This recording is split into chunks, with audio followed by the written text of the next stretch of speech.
شیخ عبدالقادر جیلانی رحمۃ اللہ علیہ فرماتے ہیں، اللہ کی راہ میں مستحق کو بھی دے اور اسے بھی دے جو مستحق نہیں۔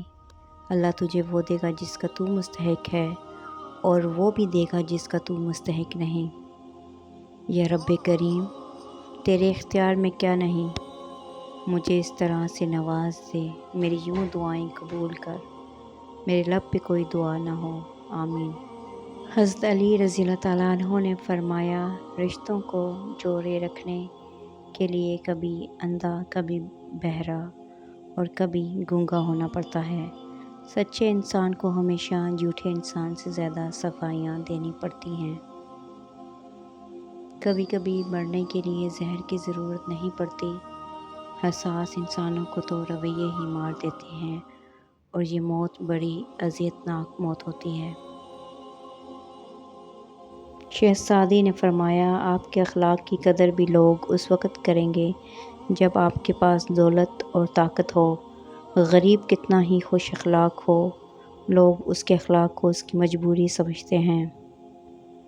معاشرہ افراد سے بنتا ہے، افراد فرد سے بنتے ہیں، اور زیادہ تر ہمارے فرد واحد کی اصلیت یہ ہے کہ والدین کو بیٹیاں بیانے کے بعد بھی بسانا خود ہی پڑتی ہیں۔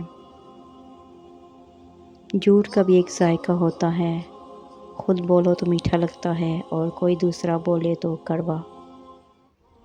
حضرت علی رضی اللہ تعالیٰ عنہ نے فرمایا، تکلیف میں ہمیشہ صبر سے کام لیا کرو، کیونکہ سونے کو آگ سے آزمایا جاتا ہے اور مومن کو تکلیف سے۔ عبادات ضرور کیجیے مگر معاملات پر بھی توجہ دیں۔ کعبے کے چکر لگانے سے لوگوں کو دیے ہوئے چکر معاف نہیں ہوتے۔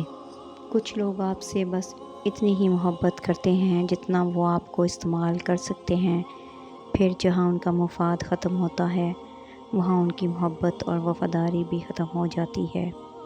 حضرت علی رضی اللہ تعالیٰ عنہ نے فرمایا، اسے اپنا کوئی راز مت بتاؤ جس کا کوئی راز تمہارے پاس نہ ہو۔ کسی کو اتنا مجبور نہیں کرنا چاہیے کہ وہ اپنی خاموشیاں توڑ کر لفظوں سے تمہاری دھجیاں اڑا دے۔ اس دنیا میں کوئی کسی کا اپنا نہیں ہوتا، اپنا بنایا جاتا ہے۔ اپنائیت ایک رشتہ ہی نہیں، ایک عمل بھی ہے۔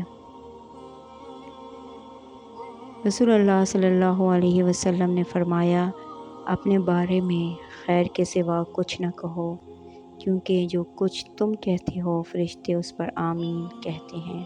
صحیح مسلم۔